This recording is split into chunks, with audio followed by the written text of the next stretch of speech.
This is video update 3 from the Vindolanda Excavation 2024. Watch until the end of this video for our star find of the period and an answer to one of your questions. Thank you very much for engaging with our video blog. It's fantastic to see how many of you are viewing them and commenting them. We want you to continue to engage with these videos, so we've decided that we will select one question from the comments every time that we post a video and answer it for you. I'm here today to talk to you a little bit about the developments that we've seen in the last 2 weeks. This is period 3 and we are seeing a massive change in the site. We're starting to peel apart the different layers of the northeastern quadrant of the last stone fort. Our mission this year is to expose the 3rd and 4th century remains all across the quadrant. And we are really starting to see how they relate to one another. So over here, we've got the 3rd century wall of likely a barrack building, and superimposed to it, another wall likely dating to the 4th century. We're really starting to define the extent of this trench and to find out what was going on in this quadrant during the late Roman period. We've also got evidence of very late Roman occupation, reusing the stones that were found in the extramural settlement or vicus to build structures which we've only partially uncovered for now. So that's probably going to continue in the next 2 weeks. As we move that way, we are going to find out more about this interesting line of stones and what it's doing here. We've reached the 3rd century over there, and that is a sort of very rare occurrence in this period. And that's because this area here, you will remember from previous videos, is our Eric Burley excavation trench. So we now know what Eric had already seen, and we are piecing together the evidence of how he was proceeding in his excavation. We must remember that he was doing this in order to try and find the headquarters building, which in fact he did find a few years later. Moving on from this area, we've got a beautiful road. This road runs parallel to the Via Decumana, and we will expect it to continue all the way to the fort wall over there. It cambers very nicely into drains on both sides. Our interpretation of the building that I'm standing on has slightly changed in light of the discoveries made by this group. We can see that the building originally dates to the late 3rd century, and its corner is right here. We even have a small door jamb. This underlying corner is stopped by an overlying one right here. So this big long wall abuts but does not join with the earlier 3rd century wall, creating a corner of a long, thin, rectangular building oriented east-west. The feature that we mentioned in the last video has now been identified as an oven, which has later been reflagged in the chamber. So fantastic work here and really changing our understanding of the area.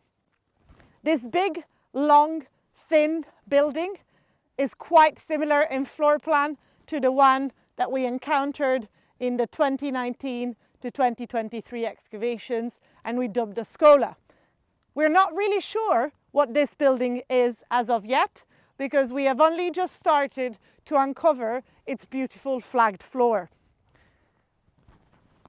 The building fell into disrepair in the late 4th century, early 5th century, and a new drain was cut to drain the water into the pre-existing 4th century drain right here.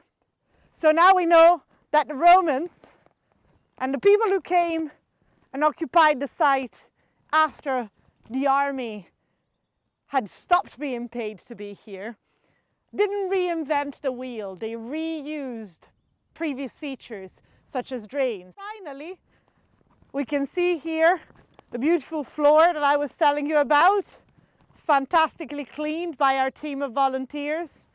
That's the northern wall of the building. We're outside the building right where I'm standing now. It appears that there is an alley running between two buildings, as we've found another wall right here. So this is all very interesting. It's incredibly good progress. We've had some fantastic finds ranging from beads to a beautiful harness fitting, which I'm going to tell you a little bit more about in a minute. Those of you who visited over the last 2 weeks might have noticed the unusual presence of machinery on site. We've been helped by the Fitzsimmons team to backfill the 2021 to 2023 deep excavations, and they've done an amazing job. This area is now ready. We have submitted our SMC, or Schedule Monument Consent, for consolidation. One of the questions in the comments from the last video was about the enormous puddle that you could see. First of all, I really want to highlight the difference in the deep and wet excavation and this beautifully leveled area.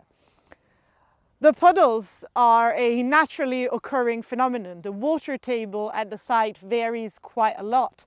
It raises in the winter and decreases in the summer. And that's why we only excavate in the months of April to September. We've also noticed that due to climate change, the months of July and August have become a little bit too dry to operate in anaerobic conditions. People often ask us whether the water hinders us or helps, and it's a symbiotic relationship. It does both. When we are in the process of excavating a very deep area, an area of flooding over the winter helps preserve the timber strata. When we are finished with an excavation area like this one behind my shoulders, we do have to backfill it, and so we'll pump out the water and use rocks and soil from the site to re-level the place to a point in which visitors can access it. So here we are with Joe, who found our star find of this period. Joe's from the United States. San Francisco. And it's his first time volunteering with us at Vindolanda. Have you ever done any excavating before? No. First time ever. This is a very lucky first time excavation find. Okay. So this is a copper alloy object, and it's circular and has a nice half moon, flowers and dot in circle pattern. And when you flip it around, it has a loop right there. So the first thing that we thought was that this was a brooch when we first just saw the top, because that's what appeared face down, didn't it? It was just like that. So tell us a little bit more about finding it. How was it? How did you feel? So, I mean, it was relatively shallow below the surface, so that was a little bit of a surprise. We didn't really expect to find much there. What I saw first was this combination of the color, the discoloration of the soil, and this sort of curve. I mean, Andrew had sort of reminded us that coins and other metal objects will discolor the soil around them, and the soil around this, there was a little bit of this sort of turquoise color. And as I brushed it away, I could see this curve, and it was kind of odd because I hadn't seen a lot of curved objects. Yeah, we thought it was a bracelet at the beginning, didn't we? At first I thought it was maybe like the wing of a scarab or something, and then we saw the curve and this open gap, and so thought maybe it was a bracelet. And then as we went down a little bit deeper, it was clear that it sort of was curving away, which was also odd. And then, as you pointed out, when you find something, you need to sort of widen it out. So we widened it out, and ultimately, Yeah, it was full of soil, so we had to give it a gentle, delicate wash, and the soil popped out, and we can see the pattern. So I've gone and done some research, and it looks like this might be a harness fitting. So both humans and horses wore harnesses in the Roman army. and the harnesses would be leather and they would crisscross across the person's chest or along the shoulders of the horse. This looks like a horse kind of decoration, and when it was in pristine conditions it would have been nice and shiny. And so if it was for a person, maybe the person would have had a colorful sort of clothing behind it and you'd be able to see the colors throughout. So what a fantastic find, well done, and hopefully we've converted you to archaeology at least a little bit. Thanks for your help. It's been a lot of fun. I've been very impressed with the dedication of the staff here. It's been We've quite done enjoyable. good, haven't we? Exactly. Yeah, some good progress.